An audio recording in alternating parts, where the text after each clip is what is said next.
Welcome back दोस्तों, फिर से स्वागत है आपका एक और वीडियो में। और आज हम लोग देखेंगे कि आप कैसे अपने लैपटॉप में खुद ही एसएसडी इंस्टॉल कर सकते हैं और अपने लैपटॉप को फास्ट बना सकते हैं। जी हाँ दोस्तों, चलिए चालू करते हैं हमारा वीडियो। और इसमें सबसे पहले हम लोग अपनी अनबॉक्सिंग करते हैं एसएसडी की। अब है क्या कि इसमें जो एसएसडी होती है वो तीन तरीके की होती है, M.2 NVMe, M.2 आपकी सेटा और सेटा एसएसडी।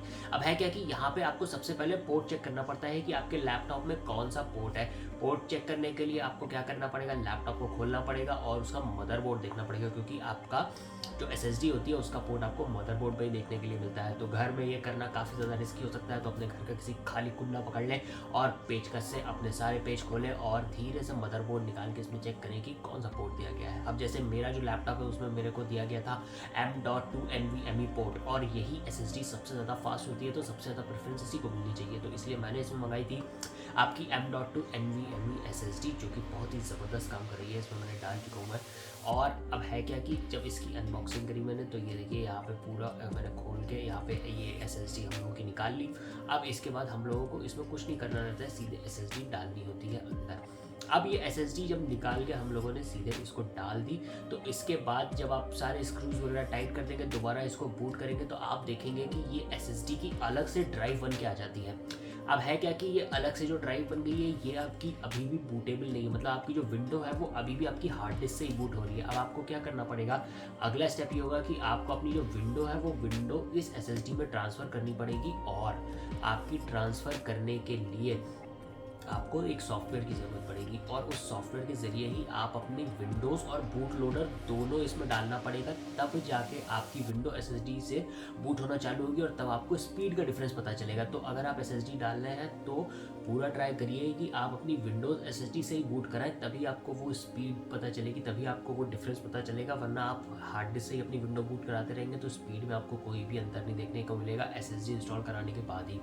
तो इसमें जो है सॉफ्टवेयर इंस्टॉल करेंगे आप। सॉफ्टवेयर इंस्टॉल करने के बाद बहुत आसान होता है, आपकी पूरी विंडो जो है आप इसमें कॉपी कर सकते हो, और उसी सॉफ्टवेयर में आपका जो बूट लोडर होता है वो बूट लोडर को कॉपी करने का ऑप्शन आता है। अब आप इसमें जब बूट लोडर अपना कॉपी कर देंगे, यहाँ पे आप अपने सिस्टम को रीस्टार्ट मारेंगे, तब आपकी विंडो जो है वो बूट होना चालू होगी SSD से। और जब आपकी विंडो SSD से बूट होना चालू होगी, तो आपको बहुत ही ज़्यादा मैसिव डिफरेंस देखने को मिलेगा अपने बूट टाइम में। तो आपको अपने आप ही समझ में आ जाएगा कि आपकी विंडो कहाँ से लोड हो रही है, हार्ड डिस्क से लोड हो रही है या फिर SSD से आपकी लोड हो रही है। अब है क्या कि मैंने यहाँ पे एक टेस्ट किया था, जिसमें मैंने हार्ड डिस्क जो थी मेरी, हार्ड डिस्क के साथ मैंने इसका बूट टाइम कैप्चर किया कि मेरे को कितना बूट टाइम देखने के लिए मिल रहा है। अब यहाँ पे मेरे को करीब 1.5 मिनट से भी ज़्यादा का बूट टाइम देखने के लिए मिलता है अगर मैं हार्ड डिस्क से बूट कराता हूँ।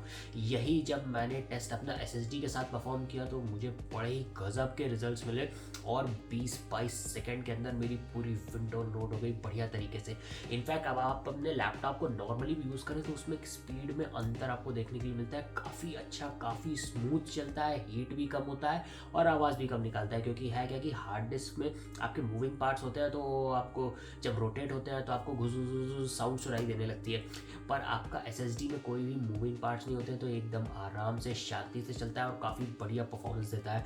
तो मैं आपको रिकमेंड करूँगा कि अगर आपके इसमें मदरबोर्ड में स्लॉट है तो आप इसको अपनी SSD डालें और विंडो आपकी SSD से ही बूट कराएं। अब है क्या कि मान लीजिए आपके पास थोड़ा पुराना लैपटॉप है और आपके पास ये स्लॉट नहीं दिया हुआ है आप अलग से मदरबोर्ड में, तो भी आप सेटा SSD जो आपकी होती है उसको डाल सकते हैं। अब सेटा SSD जो होती है उसकी स्पीड जो होती है वो M.2 सेटा हो गई या फिर M.2 NVMe हो गई, उससे कम होती है। पर है क्या कि हार्ड डिस्क के मुकाबले तो काफ़ी ज़्यादा फास्ट होती है, वो काफ़ी ज़्यादा रिलायबल भी होती है, क्योंकि उसमें भी मूविंग पार्ट्स नहीं होते हैं। तो है क्या कि आप हार्ड डिस्क हटा के अपनी सेटा SSD डाल सकते हैं, उससे भी आपके लैपटॉप के परफॉर्मेंस में काफ़ी बढ़िया अंतर आपको मिल जाएगा और आपका लैपटॉप काफ़ी ज़्यादा स्मूथ चलने लगेगा। तो अगर आपको अपने लैपटॉप्स में दिक्कत आ रही है, बूट नहीं हो रहा है, टाइम लग रहा है ज़्यादा, पुराना लैपटॉप है, अपग्रेड करना चाहते हैं, तो सबसे पहला काम ये करिए कि इसमें SSD डालिए और इसको SSD से बूट करवाइए। आपको बहुत बढ़िया मैसिव डिफरेंस देखने के लिए मिलेगा अपने बूट टाइम में, अपने एप्लीकेशंस को इंस्टॉल करने में, अपने एप्लीकेशंस को नॉर्मल ओपन करके रन कराने में।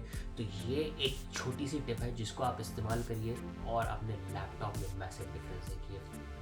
दोस्तों बस इतना ही सा था आज के वीडियो में कि आप लोग कैसे SSD डाल के अपने लैपटॉप का फास्ट बना सकते हैं। आप चलिए मिलते हैं आपसे अगली बार किसी नई गैजेट के साथ। तब तक के लिए लाइक, सब्सक्राइब, शेयर और मिलते हैं अगली बार।